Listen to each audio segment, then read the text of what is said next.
Welcome to the Being Known podcast with my friend, Dr. Kurt Thompson.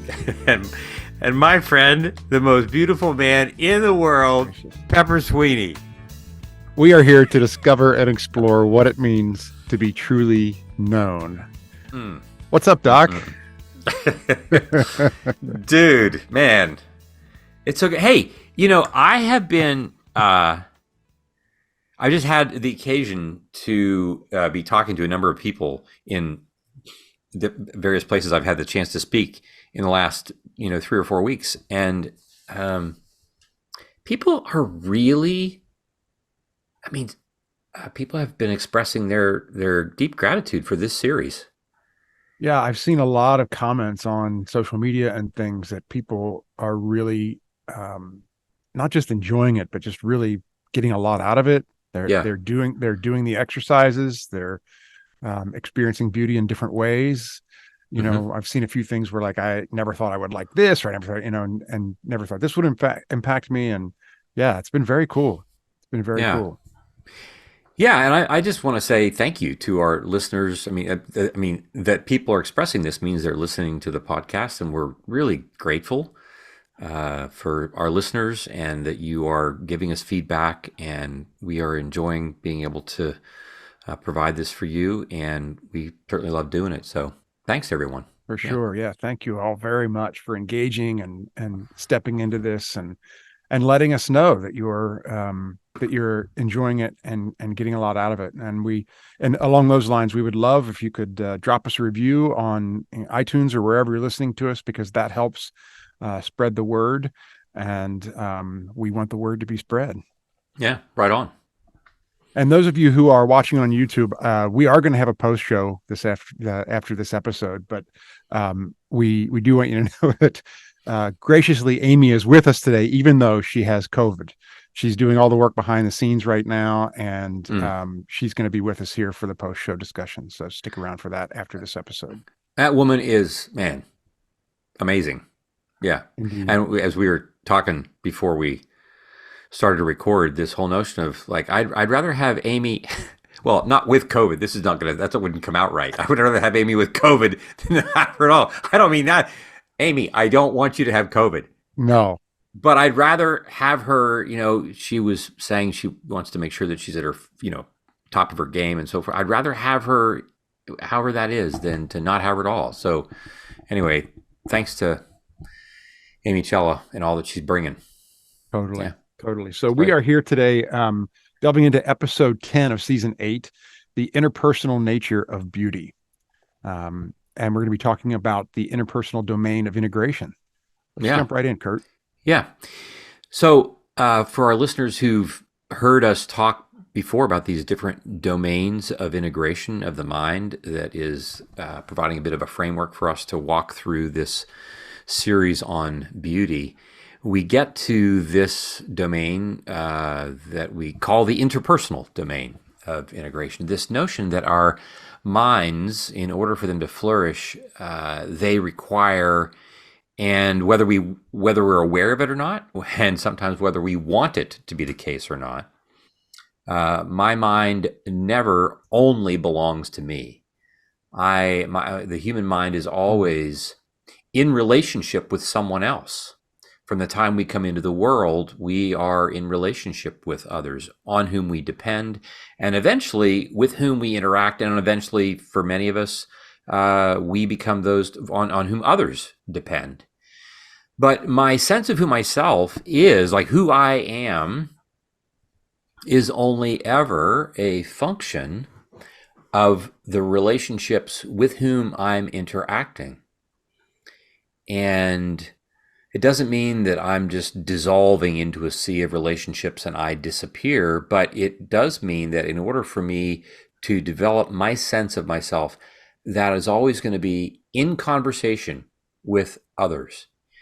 And, our relationship is a case in point. This whole notion that that we're doing this podcast, that you and Amy and we're doing this together.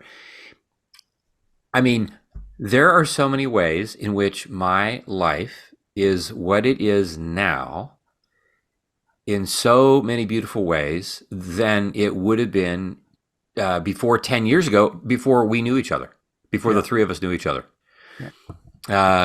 Before, Nicole Johnson, gathered that team together for seasons. And there are just ways in which even the relational connections that the three of us have, and that we even have with Nicole, the relationships that we have are so much a testimony to what it means for us to think about what it means to be, humans who flourish. And we like to say that this beauty, when it comes to the notion of beauty, that beauty itself is born right out of relationality, right out of our sense of having a relationship with someone else. When we get to the second page of the Bible, Genesis 2 tells us this story that, it begins to tell us, verses 15 to 20, Adam is given this task. This human, Adam, is given this task of naming all the animals and given the role of cultivating the garden and caring for it and so forth. And he starts this task, and at some point, God realizes in verse 18 of that passage, it's not good for Adam to be doing this on his own. Like, this is not a good thing. And so then we get to verses 21 to 23, and God causes him to fall into this deep sleep, and God splits the human. And now you have two. And what's so stunning about this is that we see that there is a wound that God inflicts. But he doesn't do it traumatically. First of all, he puts him to sleep. General anesthesia, it's always a good thing. If you're going to have your gallbladder out, it's always a good thing. But when Adam awakens, yes, with a chest, kind of chest wound that has been sealed over, and God brings the woman to the man, his response is poetry and song.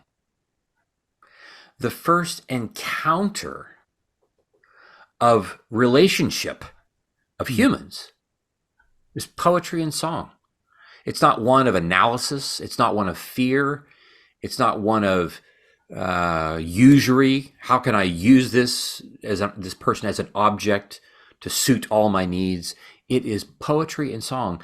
The first notion of beauty that emerges from human beings does so because of relationship. We don't have evidence of Adam walking around and talking like, there's the zebra. Oh my gosh.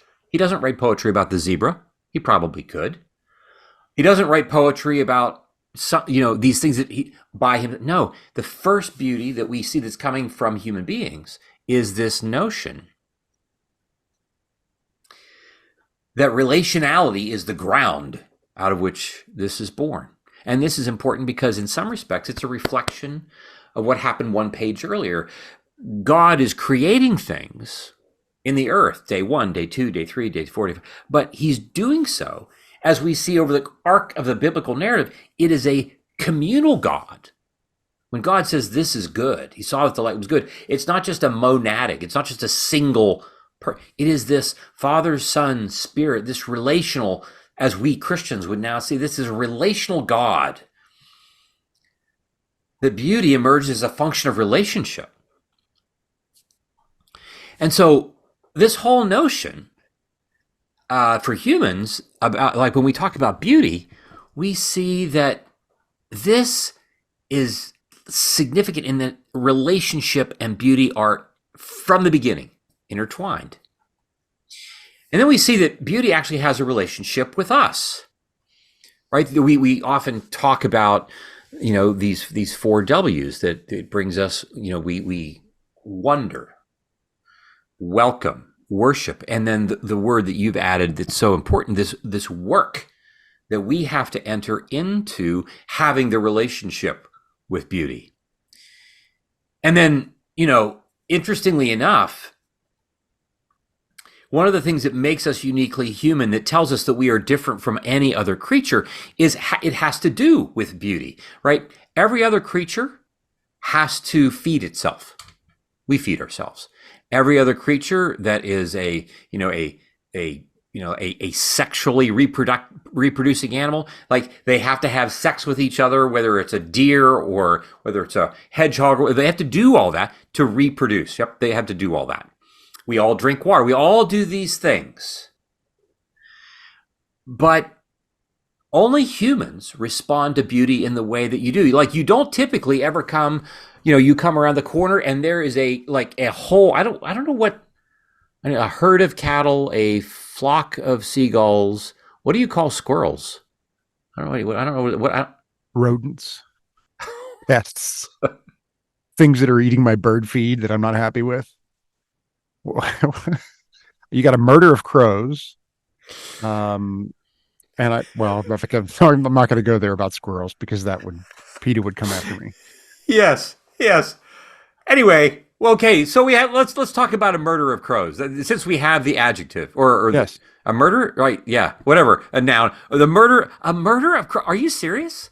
yes, it's a murder of crows. I only knew murder to have one definition. I'd like to murder crows. I like There's to. a I mean, I could do. Well, Pete, I shouldn't say that here because PETA's come because I mean, yeah, but okay, but you don't typically come upon a murder of crows on a bunch of power lines, and you hear them say like, "George, look at the sunset." right, No, right, they're not. Animals are, they would walk right past Van Gogh and like not even notice. right.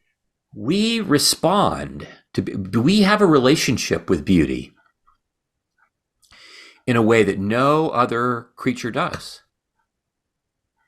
In the sense that beauty was created, it's clear that God, beauty is just, he could not make the world any other way but that it would be an expression of beauty, because this is the essence of his own being. And if we're going to be like him, we also are going to have a relation. Like we're going to encounter it and we're going to say things to each other. It moves me, but then I want to turn to you and say, like, dude, as we're going to get to today, when we talk about today's artistic offering, like Right. there is there's the painting, and oh my goodness, because we are responding in ways that only creatures made in God's image respond to it. It is created. Beauty is created to evoke a response and then move us, not just move us emotionally, but move us to action, move us to want to care for things, move us to want to create more beauty in the world. It moves us toward relationship with each other. Again, we get this sense that, in Genesis 2:21-23, where Adam is responding with poetry and song. Can you imagine being Eve? Like she's never heard poetry or song. Right. And the first time she hears it, she's like, "Oh my gosh, I didn't know that I thought that I could evoke this in someone." But this whole sense that it deepens our relationship with one another. And it's not just deepening our relationship with one another in a sense like, oh my gosh, I like being in the room with you. Like it's just really nice to be with you. But it's this sense that we are wanting now to make good things together. We are going to become increasingly complete. We want to become more and more like our Father in heaven. This is what Jesus says. Therefore, be ye complete. Be ye whole. The English word perfect kind of gets in the way of what the Aramaic is really trying to get at, this notion of becoming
the ways that God allows the material world to be part of the way that he calls us to each other and to himself.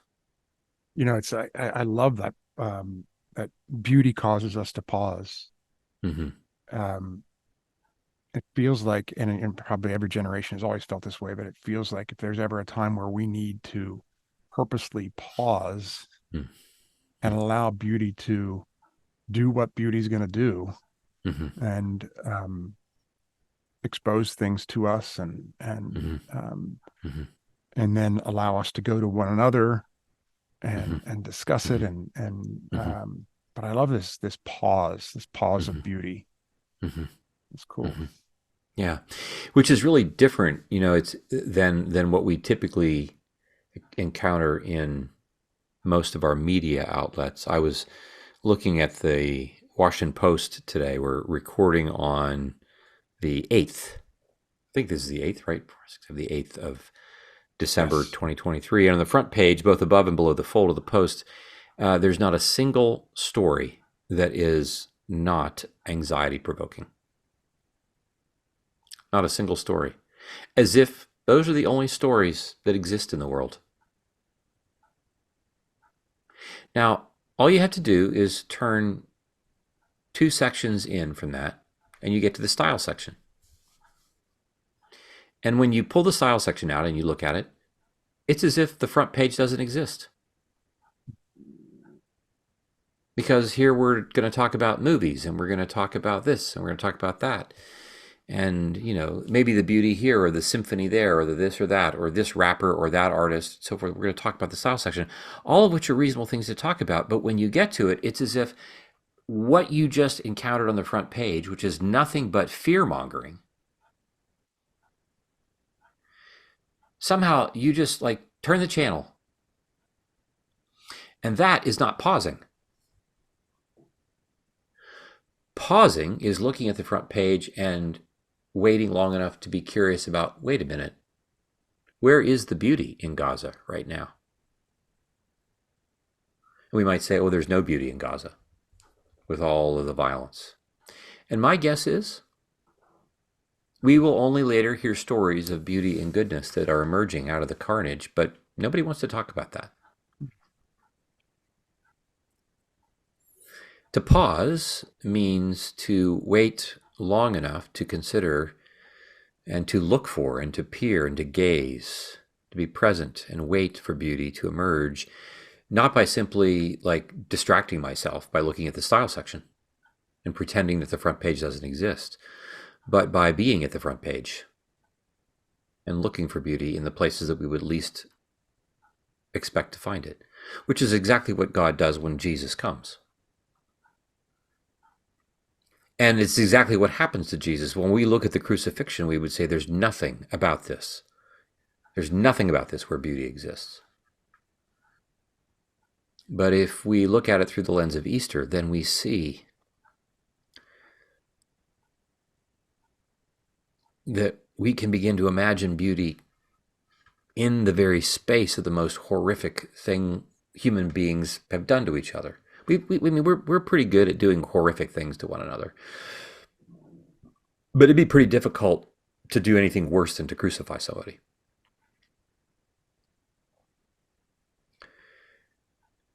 And so it causes us to pause. And now it is the season. It reminds me of the I don't remember if it was in the last episode or before where we may have mentioned this notion. We're nearing Christmas, and in World War I, when the Germans and the Allies paused to have a day of Christmas celebration and playing soccer with each other, and then they go back to the trenches on the 26th and start Yeah. Ramp up the killing fields again. And humans, man, it's hard for us to pause. But if we do, we will not just consider beauty, we will consider each other. And we're not just considering beauty as it comes to us, we're also wanting to imagine how we co-create it. once again, we're reminded of the end of chapter 2 of Genesis, this notion that the man and his wife were naked and unashamed, this idea that we are both differentiated. We are differentiated from other people, not just males and females, but ethnically we're different from other people. We have different economic connections with each other. We have different cultural, different, all kinds of these differences. But we want to be linked to one another. We want to be linked intimately and in the absence of shame, but with great vulnerability. They're naked, right? And so this notion that we want to be vulnerable with those with whom we have great difference in the absence of shame in order for us to create beauty in the world, for us to become the beauty that we are creating, that we sense and see in nature, that we sense and see in human artistic endeavor. And we think that when we think about that, we've on here before, we've talked about Beethoven's Ninth Symphony and all the different elements of it. And like any great artistic production, there are so many things about this where there's so many different things about it, from the all the different sections of the orchestra, but also that there's a choral arrangement with this. But not only artistic creations, but also the possibility of revealing and healing and recommissioning of personal lives and relationships. Dude, I'm like, so we're recording today on the 8th, and we're in the middle, in our practice, we're in the middle of 2.5 days of an in-person intensive New Story Behavioral Health, where our staff members are leading this group of 24 people each. There's 3 groups of 8 people who are going through 8 different 75-minute confessional community experiences over the course of 2.5 days. 2.5 days go by, and everybody is wrung out. Everybody, the people who are participating, the clinicians, I mean, we're just leaving it all on the field. And like in the last 2.5 days, I am telling you, I have been in the room in which I'm like, I cannot believe what I just saw. Yeah. In terms of beauty emerging from people's stories, where everybody in the room is weeping because of the trauma and the pain and the carnage that we've heard and witnessed, but because someone is coming for somebody. And these are people who didn't know each other at all, literally Wednesday morning. And by Friday afternoon, they don't want to leave Northern Virginia. Right. And you watch beauty emerging in ways that you can't find words to talk about this. I just want to, you watch beauty emerge, Dude, and yeah. so often the beauty that's emerging comes out of what we perceive as the ugliness, the most ugly things that could be. And yet in that, talk about that for a minute, like that beauty emerging out of those places. Well, I'll just give one example in general terms, without betraying any confidences. So one person had this experience in which they really, I mean, in the course of telling their story, and we have this model we've talked about in another podcast series on these confessional communities, this model, storytelling liturgy, and they had shared their story, and then they got feedback, right? The emotional responses of people that really identified this experience, this place of anger that this person held, that they thought they had dealt with years ago. And the next thing you know, this person discovers that actually I have this, like, I got Lake Mead sitting behind the Hoover Dam, and it is a lake of rage that had to do with particular experiences that this person had in their life. And we have this practice. There is this thing that we do because, anger is a thing that, like, it is not an abstraction, right? It is a thing that you feel in your hands and in your chest, and you have to do something physically with your rage. And we have assignments for people. They're going to go find a heavy bag. They're going to go lift something. But in our offices, we have a I know tennis where this. racket. Yeah, sorry. We have a Yeah, tennis racket and an ottoman. And we have ottomans that have had the living crap beaten out of them, but they are really, they're I don't know who made these things, but these are tough ottomans. And the tennis racket, and of course, if you're in the room next door or even down the hall, you're wondering, is everybody okay in the office? Because somebody is at the top of their lungs yelling or screaming while they are physically presenting their anger. They are like working out their anger. But here's the beautiful thing, Pep. They're not, we don't send them off to a separate, like, soundproof room where they are by themselves, or they and just one other person. Because it's not just that if I have anger, like, I have to express it. When I have anger and I need to express it, I also need it to be received. I need someone to hear it and receive it in order for me to know that my anger will not overwhelm me. And the only way that I'm going to know that is if I can see that it's not overwhelming you. And then I can know that I can be okay too. The reason that I have kept it so tightly bound up is because it terrifies me. So this happens, right? This happens, and you think, this is great because we're getting angry. And it does not stop there.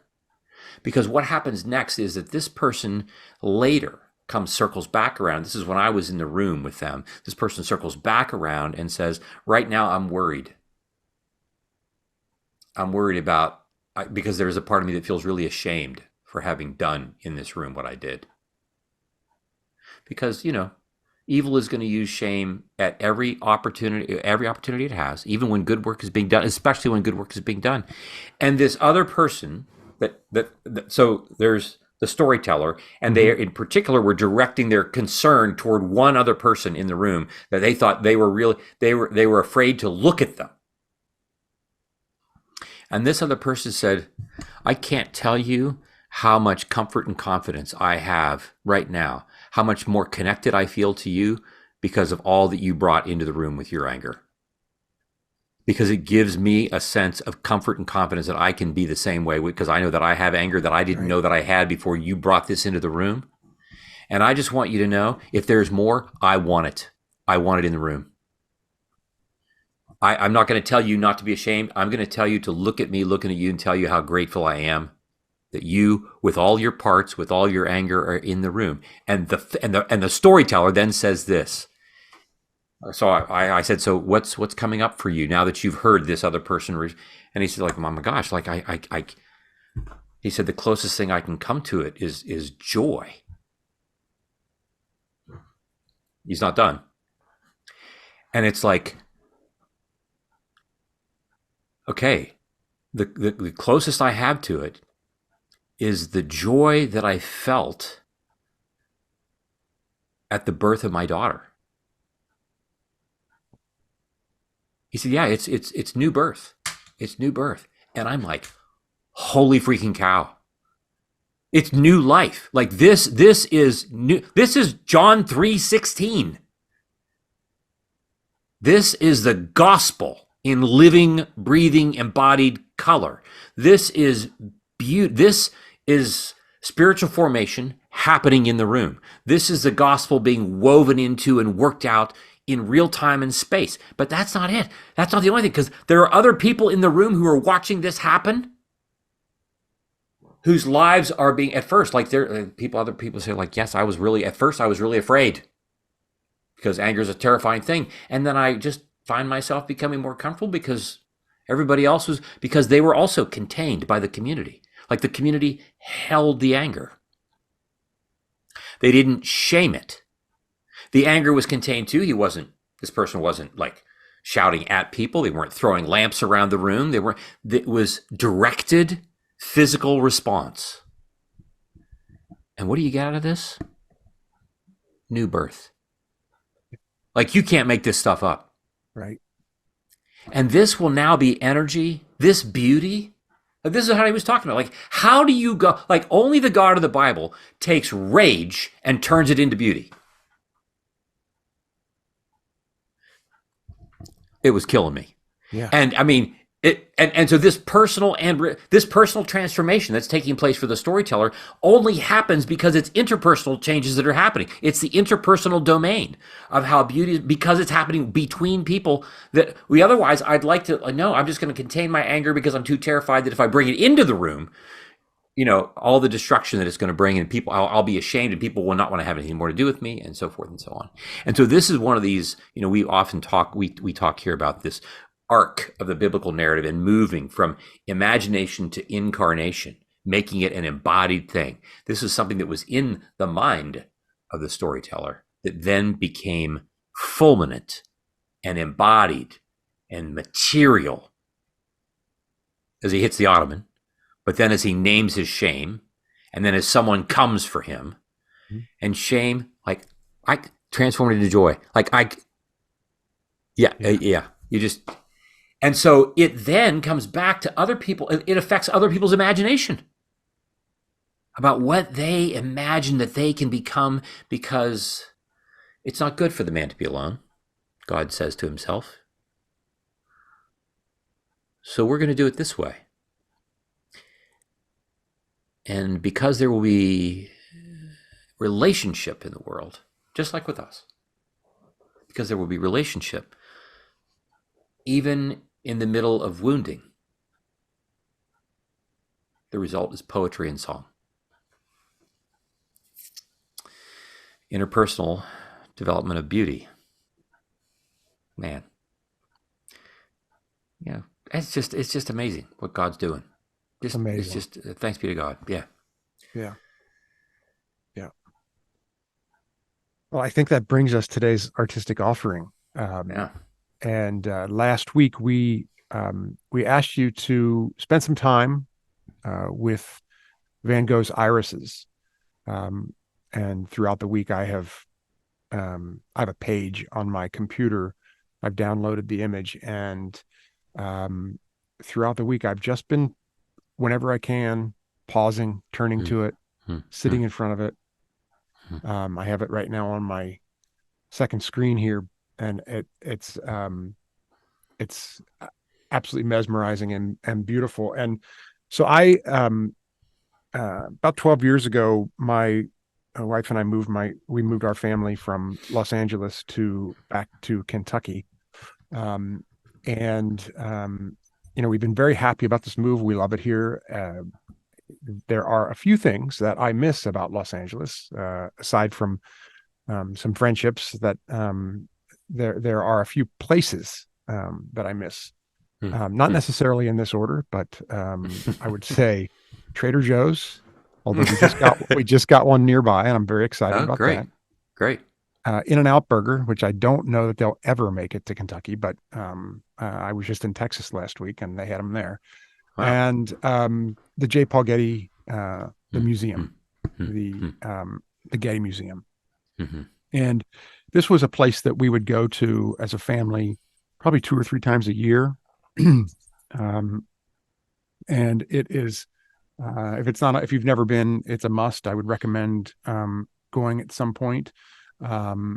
It's one of those places that I think people will be visiting for, maybe hundreds of years. I mean, it's just, it's an incredible museum.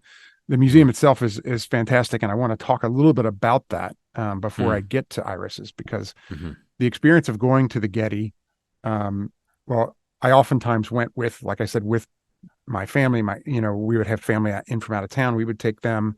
But oftentimes my kids would be with us. And when they were younger, it's kind of a different experience going to a museum and trying to enjoy art when you're with young kids. But I would always find time to make it to this one particular room. But to get to the Getty, you have to, first of all, they want you to make a reservation. So you have to plan ahead. And you park like at street level. And then you get on a tram that takes you up to the top of this hill, but it very purposefully takes you there slow. And you start to, as on your way up, you start you go from this parking lot to you start to go through gardens almost in the mm, beautiful mm, travertine stone, all the way up. And it's done purposely so that slowly so that you are leaving the city behind mhm, and all those things and mhm, making it to the top so that you can be present in a way that you wouldn't be necessarily if you just walked right off the street and through mhm, the front doors. mhm, Um, so it's it's a beautiful. I've done the architecture tour up there a couple times, and you know, so you can learn about everything about the building, about the fact that they imported all the stone from Italy and all you know all these things. But so the building itself is a piece of art. I mean, the mhm. building itself, you're emerging, and the gardens outside are there's a labyrinth in the back, and it's just, I mean, you know, it's just a beautifully designed Mm, mm, piece of mm, property, and it gets you in the right mind before you mm, even enter into mm, mm, any of the galleries. mm, mm, So, uh, as I said, I've often gone with other people, but I've also gone alone, and it's been interesting. It's interesting to go alone to a museum where um, uh, when you've already had the experience with others, and then to go alone and do the things that to spend longer periods of time in areas that you want to spend time in without worrying about what everybody else is doing with you. So there is one particular room in the Getty that um, that I'm always wanting to spend as much time as I can in, and that that room has is the room with the Renoirs and the Monets and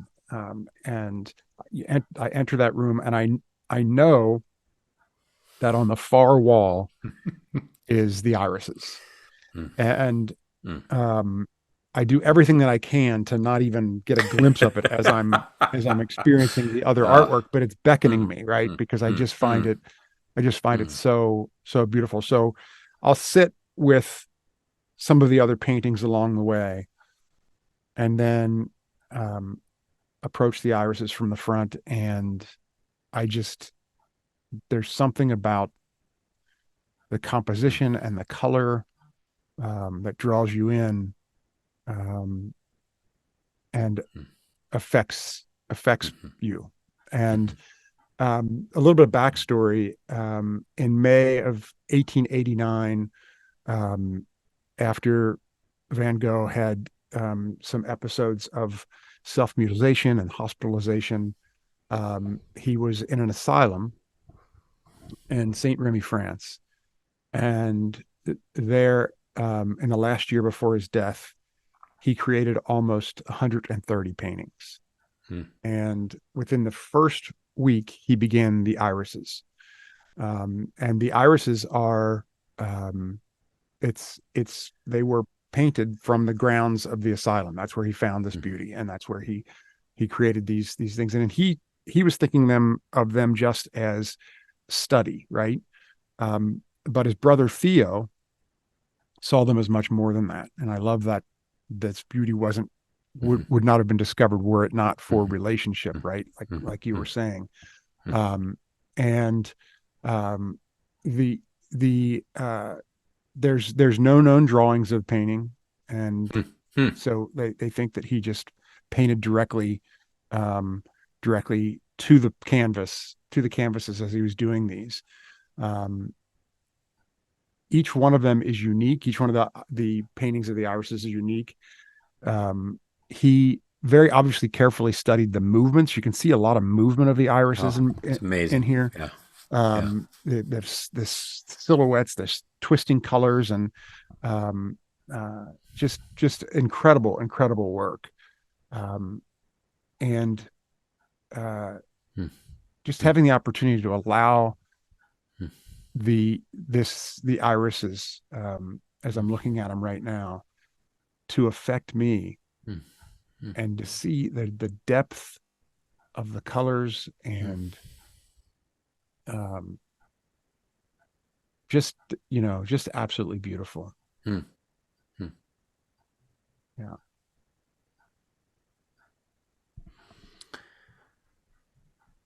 Yeah, I would. I too. I've not seen this at the Getty, not had the opportunity to do that. But in meditating on this over the course of our time this past week, I am struck by uh, that notion. Well, first of all, that he didn't do studies on that. He didn't do drawings about this Hmm. beforehand. That like, okay, that's something that's in and of itself when you look at the detail Yeah. and this the beauty of how the detail is at the same time. It's not a painting of realism, right? Hmm. It's not a strict painting of what I like. There's a certain um, you know, it's in this genre of imagination that we are imagining the irises to be. They're pointing us to something, and yet they are still grounded. There is so much about them that feels so real, and I'm struck by what I think the word not in a weak way, but like I sense the word fragile, and by fragile not weak, but delicate. Maybe delicate is a better word. You were gonna Right. say something. No, I was going to say, so I have irises in my yard that these purple, just s- exactly like, just like this. And they they're they're gorgeous, but they're so top heavy Mm-hmm. and Mm-hmm. and fragile Mm-hmm. that that you either need to tie them up to get them to stay up in their beauty, or they're laying on the sidewalk. So Yeah. yeah, it is there is Yeah. a very much a sense of the fragility of the irises in this painting. Yeah. And I think about so I'm looking at this even now today, and my mind is taken back to where I've just been for the last day and a half in this Mm, intensive, mm, and I think about the delicacy of some of the stories that have very very tentatively come into the room, worried that they're going to be asked to leave, and they are worried that they also, top heavy as they will be, will totter over, and the community holds them, mm. and the community gazes fearlessly, unflinchingly. Tell me more about your rage. Tell me more about your grief. One person said that their concern was like the tears. They're so like, why can't I get the tears? I should be done with these tears by now. And so that the tears were still flowing was an embarrassment, to which, to a person in the room, put to words to say, we want to be here for as long as the tears are coming. As we like to say in our work, that tears are the soul running for daylight. And we want to be hospitable to them. Mm. Even things that feel fragile, like the irises, because when we are open, again, it's this being hospitable to beauty that comes in this most surprising ways. Um, there's just, I mean, we could go on and on about this. The Yeah, thank you for that. It's I love what um how we can allow the pause of beauty to affect us. Yeah, Yeah. yeah. So this next week, for next week's artistic offering, we have we are going to be looking at nature and the beauty of nature. And what we would absolutely love is if, while you're out um, in nature, if you could take a photograph of yourself in nature, take a photograph of nature that causes you to pause, and email those photos to us at beingknownpodcast at icloud.com. And we would love to share those with the online community so Mm-hmm. that we can all experience beauty through the eyes of one another. Mm-hmm. Um, and we will be back to talk about that next week. So if you're watching us on YouTube, know that Amy Cella, who is no longer a Novid, but she has COVID, will be joining us, and will be doing her best to deal with us while she's not feeling well. So stick around for that. Curt, I love you. Thank you for today. Love you, man. Thank you. Yep.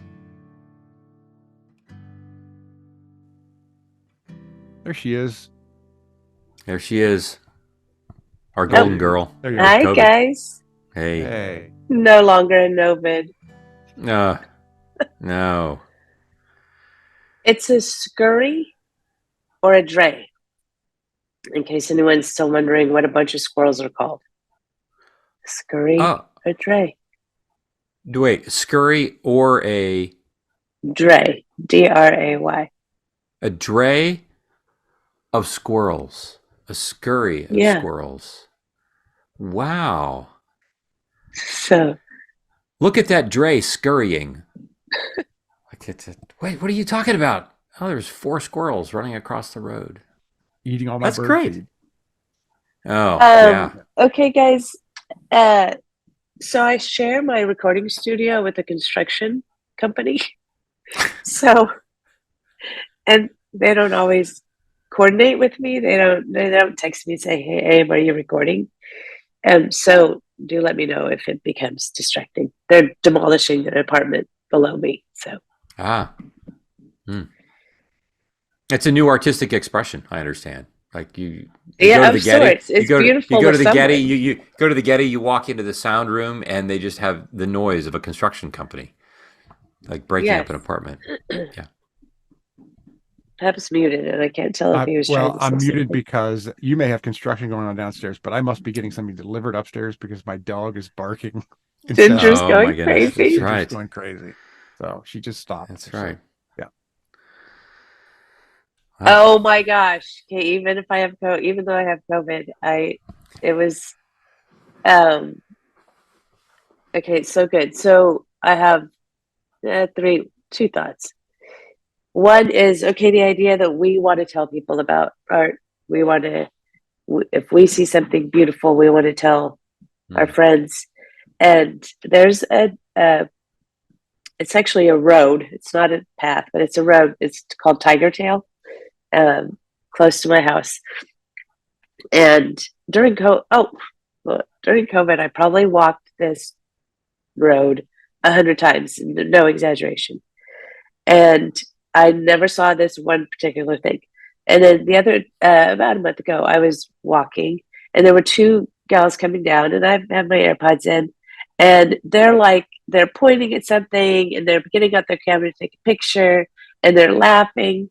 And I look back to see what it was, and there is a tree.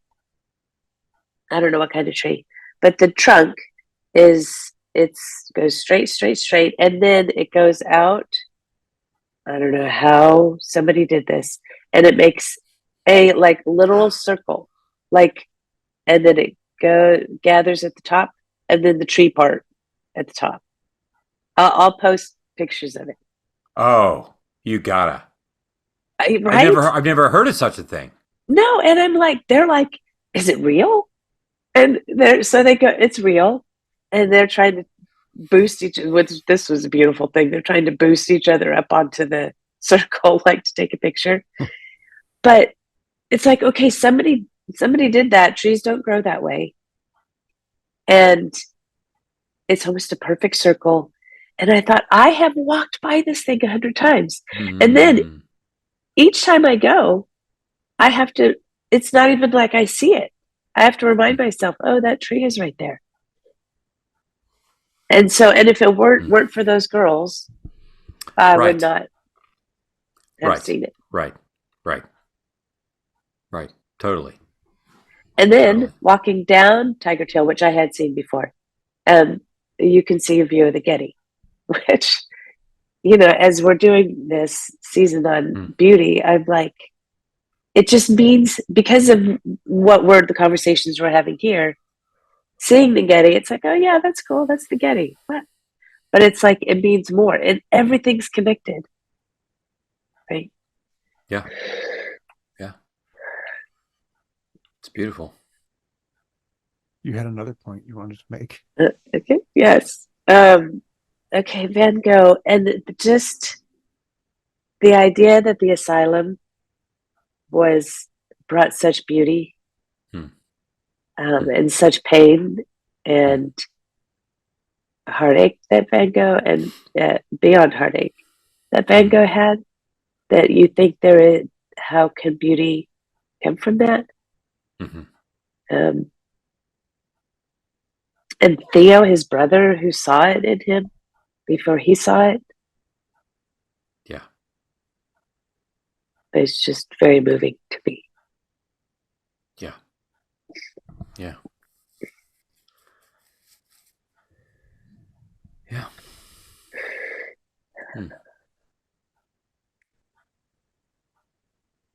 Well, Amy, I appreciate you being here today, even though you're not feeling your best. You should be in bed. Yes, you should be. Thank goodness I'm feeling better. But... Yeah. Yeah, I'm glad you're feeling better. Thrilled that you're here. Yeah. Well, guys, this has been a great episode. And I look forward to spending some time in nature this week. Yeah. Yes, indeed. And capturing something from that and sharing it with you all. And Being Known podcast. Being Known podcast at iCloud.com. Yeah, post your photos. Those will be really fun to see. Yeah, for sure. Right on. All right, guys. All right, Until guys. next time. All right. Until next time. Love you. Love you. This podcast is produced by Kurt Thompson, Pepper Sweeney, and myself, Amy Chella. Audio production and editing is by Keaton Simons. Video production and editing is done by Mark Gould. If you'd like to connect with us, you can find us on social media at Being Known Pod. If you like this podcast, tell a friend. If you love this podcast, tell everyone you know. And please like, rate, and review wherever you listen. Be well, be known.